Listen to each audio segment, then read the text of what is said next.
away from my close friends, know that I don't like to party much on my birthday. So, most of the time, my family or close friends and I do something low-key. 3 of my friends texted me after dinner with my family one year, trying to make plans to go. We were only 19 at the time and didn't have fake IDs, so we couldn't go to bars or anything. My friend Che has a Jeep, so she suggested we go night off-roading on one of the trails about a half-hour from our houses. It was a really big state park with really big trails, and even though it's against the law, nobody is in those woods after dark. Since my birthday is in July, the days are longer. Carl and Joey, 2 of my friends, brought weed and vodka to my birthday party. The plan was to hotbox the car and get high in the woods. Since Jay had to drive, he couldn't drink, so Pez started an hour before the park opened. Since there are no security guards at night, it's easy to move a cone and drive around it. Before going into the parking lot, all we did was look for police. Once we got past the gate, there was a long stretch of a narrow one-way road with woods on either side.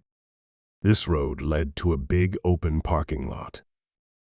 Jay knew where to go to get to the trails, which were meant for walking, but were big enough to drive on, so before we went on the trail, we made sure there were no cops in the parking lot.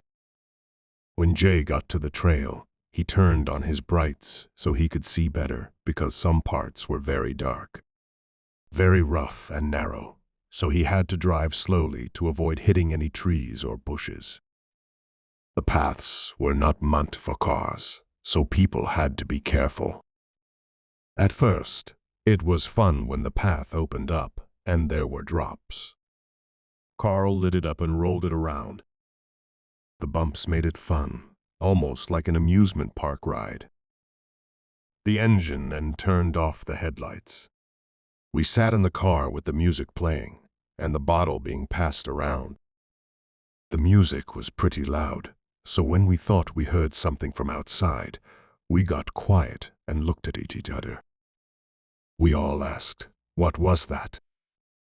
When Jay turned off the sound, we all thought it sounded like someone screaming at a high pitch. Jay turned on the headlights again, but there was no one in front of us. We wanted to leave that spot, so he drove a little further down the road.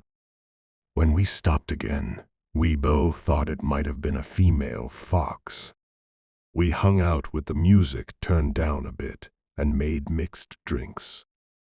As a joke, my friends sang me "Happy Birthday" out loud. I had to go to the bathroom, so I got out of the car and walked a few steps off the path. Into the woods, I thought I heard footsteps nearby. I stopped watching and went back to the car to tell my friends. Jay turned on his headlights again, and he and I were the first ones to scream when we saw someone standing about 10 feet in front of the car on the trail. It was a woman with her hood up. We thought she would do something, but she just stood there. Jay rolled down his window and asked. The woman then slowly walked back into the woods until she was no longer visible. Carl in the back, who was drunk and out of his mind, saw something terrifying. I still remember the moment he said, "Guys, we're surrounded," and we all looked around and saw at least a dozen of them. 3 other people wearing sweaters with the hoods up stood in the woods off the path and looked at the car. Carl in the back seat screamed, which made us turn around and see a man standing outside the back window, looking into the creepy red glow from the taillights. His blank face said it all. I yelled, "Get us out of here." "Go," and Jay heard me. He put the car in drive and drove as fast as he could over the rocks and bumps in the trail. We were all freaking out, and way off that trail took way too long, But when we finally got back to the pavement through another exit of the dirt trails, I know we're so high that we're just going home.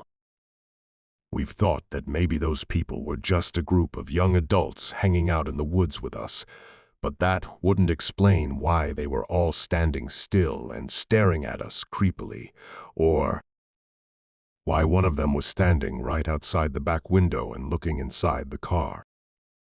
They also wore hoodies at night in the summer. We realized that the scream we heard wasn't from a fox and was probably related to them, so we never went off-roading in those woods at night again.